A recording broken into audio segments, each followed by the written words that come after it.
Bom dia, irmãos.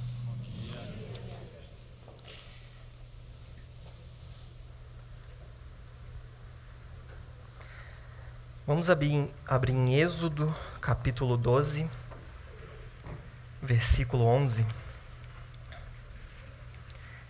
Êxodo 12, do versículo 11 até o 13.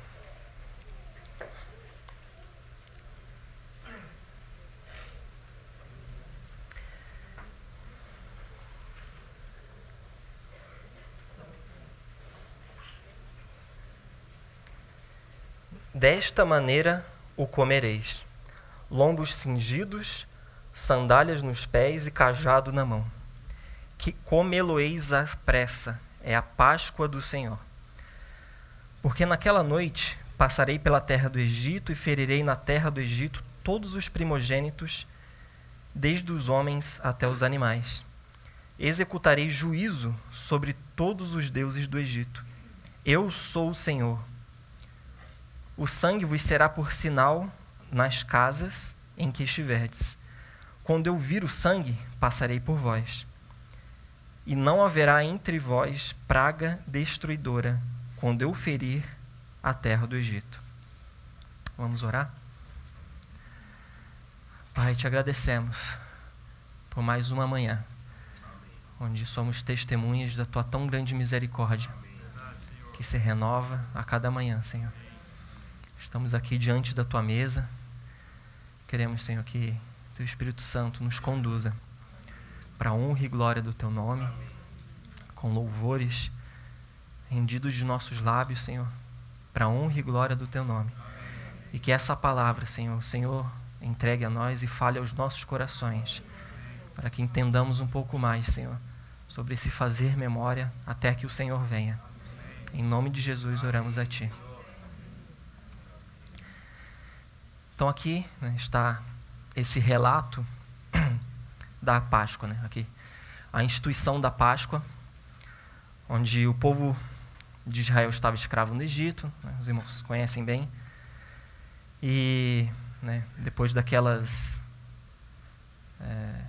9 pragas, o Senhor finaliza então com essa, onde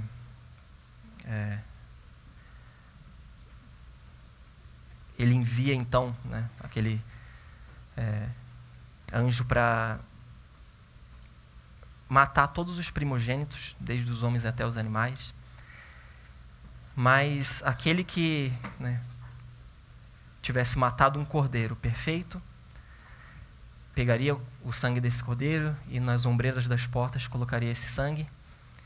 E então o Senhor, né, passaria por cima, né? E esse é o significado da Páscoa, passar por cima.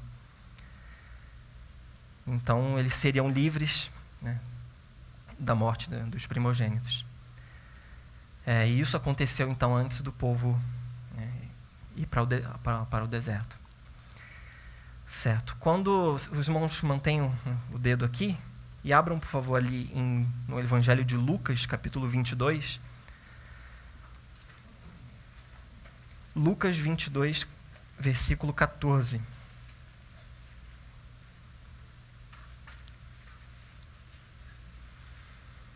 Lucas 22, 14. Chegada a hora, pôs-se Jesus à mesa, e com ele os apóstolos.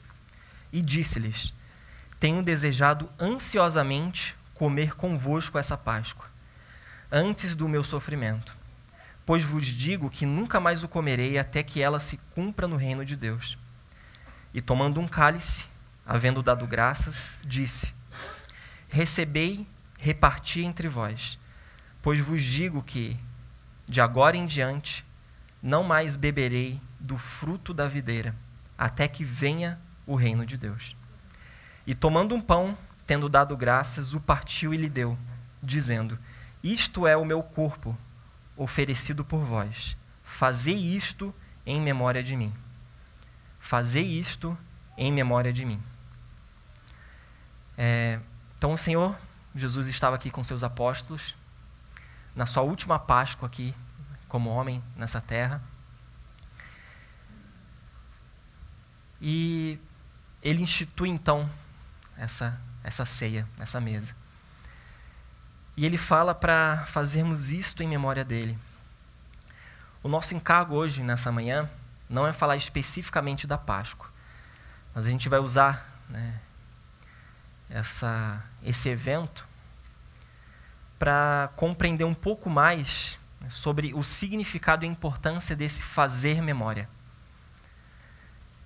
Fazer em memória de mim. Agora, se os irmãos voltarem ali para Êxodo 12. No versículo seguinte, ao que a gente leu, no versículo 14, ele diz: Este dia vos será por memorial, e o celebrareis como solenidade ao Senhor. Nas vossas gerações o celebrareis por estatuto perpétuo. Então, esse evento, né, da Páscoa, ele não foi apenas um evento isolado e pontual ali na saída do povo de Israel do Egito. Mas o Senhor, ele instituiu para que isso fosse feito como solenidade todos os anos, como uma festa. E a gente vai então compreender um pouco mais aqui, né, diante dessa festa que o Senhor então instituiu por memorial, procurar entender um pouco mais o que era fazer memória para um hebreu. E a gente vai, né, através dessa compreensão, entender um pouco mais da importância e do significado do fazer a memória do nosso Senhor.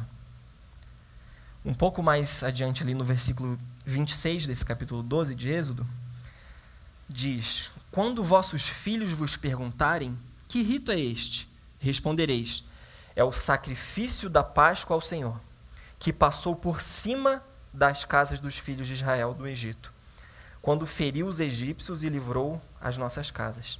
Então o povo se inclinou e o adorou. Certo? Então, quando no passar das gerações, quando nascessem aqueles filhos que nunca nem viram o Egito, eles iriam perguntar: que rito é este? E era necessário, então, né, que fossem instruídos que rito era este. E respondereis: é sacrifício da Páscoa ao Senhor. Então, as próximas gerações, elas precisavam lembrar disso. Então, essa lembrança, ela era fundamental para a compreensão do próprio nascimento do povo de Deus como povo de Deus. Dessa identidade que eles tinham, né, de uma nação santa, separada para Deus. Esse pacto com Deus, ele não poderia sair da memória dos filhos de Israel. E essa memória, ela não era apenas uma aquisição intelectual. Porque o povo de Israel, ele não foi chamado para ser um monte de historiadores e entender tudo aquilo que aconteceu na história. Mas eles foram chamados para ser um povo santo, de propriedade exclusiva de Deus. Então, nessa festividade da Páscoa, todos os anos eles reproduziam essa experiência da saída do cativeiro do Egito. Eles faziam essa cerimônia, então, como comendo uma ceia. E havia ali toda uma instrução de alimentos específicos determinados por Deus, né, de um cordeiro por família. E se a família fosse pequena, chamava o vizinho. Pão sem fermento, ervas amargas, né, tantos símbolos que os irmãos conhecem que fazem apenas sombra, né, em referência ao nosso Senhor Jesus, ao seu sofrimento. Então, nessa celebração, cada indivíduo, né, judeu, ele refazia essa história como se ele mesmo tivesse saindo da terra do Egito. Mesmo, né, após gerações e gerações, nunca tendo visto o Egito, eles reviviam esse momento como se eles mesmos estivessem saindo do Egito. Os irmãos não precisam abrir, mas ali quando o Senhor repete os 10 mandamentos em Deuteronômio 5, o Senhor começa se apresentando, e nessa apresentação ele fala: Eu sou o Senhor teu Deus que te tirei do Egito, da casa e da servidão. O Senhor poderia se apresentar de muitas formas, né? Eu sou o Deus Criador, ou eu sou o único e verdadeiro Deus. Mas ele escolheu, mais uma vez, nessa apresentação de quem ele era, lembrar de que ele era o Salvador que os tirou da terra do Egito, da casa de servidão. Ele se identificou dessa forma.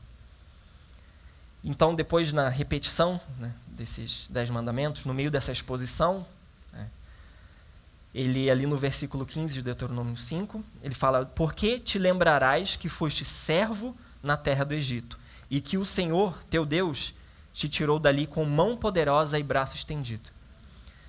Pelo que o Senhor, teu Deus, te ordenou que guardasse o dia de sábado. Então aqui, né, em muitas outras instruções e até nas grandes exposições de leis que o Senhor trata sobre as questões sociais também, de como os hebreus deveriam se relacionar com os pobres, os estrangeiros, os órfãos, as viúvas.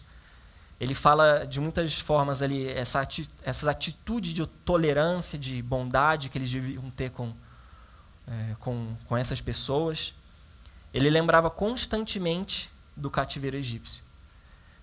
Olha, vocês vão tratar bem o estrangeiro, porque lembrem, vocês foram estrangeiros em terra alheia. Então, constantemente, o Senhor está lembrando, e lembrando, e lembrando. Essa memória, então, ela era muito importante. Inclusive para, como eu falei, para a própria identidade do povo. E essa memória, ela não tinha a ver com uma curiosidade sobre o passado. Como eu falei, ela não era apenas uma aquisição intelectual. Eles não eram um povo de historiadores, mas era um reviver.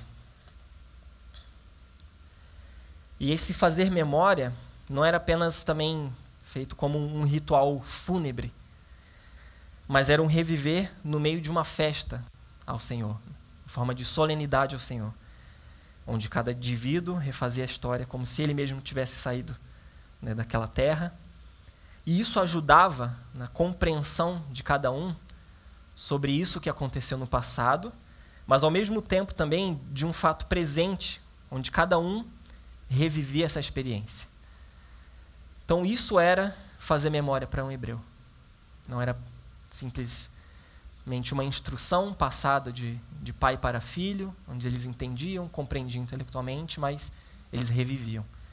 E isso, né, fazia com que eles tivessem uma compreensão de quem era Deus, de onde foram tirados, de como Deus os salvou e de por que Deus os salvou. Então eles compreendiam bem, né, através dessas cerimônias, de quem era Deus, o grande eu sou, o Jeová, o Salvador deles, de onde foram tirados, da escravidão do Egito, de como Deus os salvou, dentre todas aquelas pragas, através de um sacrifício de um cordeiro pascual, um cordeiro sem defeito. E por que Deus os salvou? Para serem um povo santo e de propriedade exclusiva de Deus. E eles lembravam disso comendo uma ceia. Estamos aqui então diante de uma ceia, onde nosso Senhor Jesus, o Cristo mediador da nova aliança, institui essa ceia e ordena que façamos isso em memória dele. Fazer isto em memória de mim. Esse não é, irmãos, um simples memorial, mas é uma realidade espiritual. Esse não é um ritual fúnebre, essa não é apenas uma aquisição intelectual, essa não é só uma história de um evento passado, que a gente precisa lembrar de alguns detalhes e não esquecer, mas é uma realidade espiritual. Quando então nossos filhos perguntam: que rito é este? O que respondemos, irmãos? Esse é um memorial do sacrifício do nosso Senhor Jesus, como Cordeiro perfeito, dado a cada um de nós. que nos substituiu, onde nós deveríamos, né, ser mortos, justamente, mas ele, como Cordeiro perfeito, se entregou a cada um de nós. Não nos esqueçamos disso, irmãos. E nesse memorial, né, o pão representa o seu corpo, o vinho representa o seu sangue derramado por nós. Esses não são meros símbolos, mas realidade espiritual. Essa ceia do Senhor, ela fala dele mesmo. O Senhor Jesus falou: a minha carne é a verdadeira comida, o meu sangue é a verdadeira bebida. Não são meros símbolos, mas realidade espiritual, irmãos. Nós comemos e bebemos, né, do nosso Senhor. Nós lembramos dele e no meio dessa ceia, né, o Espírito Santo nos comunica tudo isso. E o Espírito Santo nos faz então lembrar, irmãos, de quem é Deus, de onde fomos tirados, como Deus nos salvou e por que Deus nos salvou. Ele nos faz lembrar de quem é Deus, nosso grande eu sou, o Jeová Salvador, Jesus. De onde fomos tirados? Da escravidão do mundo, da escravidão do pecado, do reino das trevas. De como Deus nos salvou, através de um sacrifício do Cordeiro perfeito de Deus, que nos substituiu, do qual, né, o sangue nos cobre, nos justifica. E por que Deus nos salvou? Para sermos uma nação santa, um povo de propriedade exclusiva de Deus. Para que Deus Pai tenha uma família de muitos filhos, semelhantes à semelhança do seu Filho perfeito. Para que Jesus Cristo tenha um corpo de muitos membros, a exata expressão dele. Para que o Espírito Santo tenha um templo de pedras vivas, que será a sua eterna habitação. Não nos esqueçamos disso, irmãos. Esse fazer memória, ele envolve o passado, mas envolve o presente e é até que ele venha. Até que ele venha. Eu queria finalizar lendo Jeremias 31.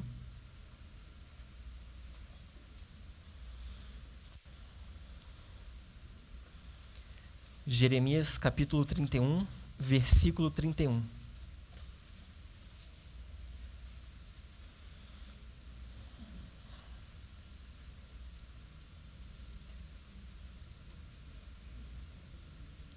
Jeremias 31, 31. Eis aí, vem dias, diz o Senhor, em que firmarei nova aliança com a casa de Israel e com a casa de Judá, não conforme a aliança que fiz com seus pais, no dia em que os tomei pela mão para os tirar da terra do Egito. Porque eles anularam a minha aliança, não obstante eu os haver desposado, diz o Senhor. Mas Jesus é o nosso mediador de uma nova aliança. Porque é esta aliança que firmarei com a casa de Israel, depois daqueles dias, diz o Senhor. Na mente lhes imprimirei as minhas leis. Também no coração las inscreverei. Eu serei o seu Deus e eles serão o meu povo. Hoje, irmãos, o verbo da vida está em nós. Somos o povo de propriedade exclusiva de Deus. Não ensinará jamais cada um ao seu próximo, nem cada um ao seu irmão, dizendo: conhece ao Senhor, porque todos me conhecerão, desde o menor até o maior deles, diz o Senhor. Somos a habitação, irmãos, do Espírito Santo que todas as coisas nos ensinam, desde o menor até o maior. Pois perdoarei as suas iniquidades e dos seus pecados jamais me lembrarei. Ele que nos chama a fazer memória. Ele escolhe jamais se lembrar dos nossos pecados e das nossas iniquidades. Louvado seja o Senhor.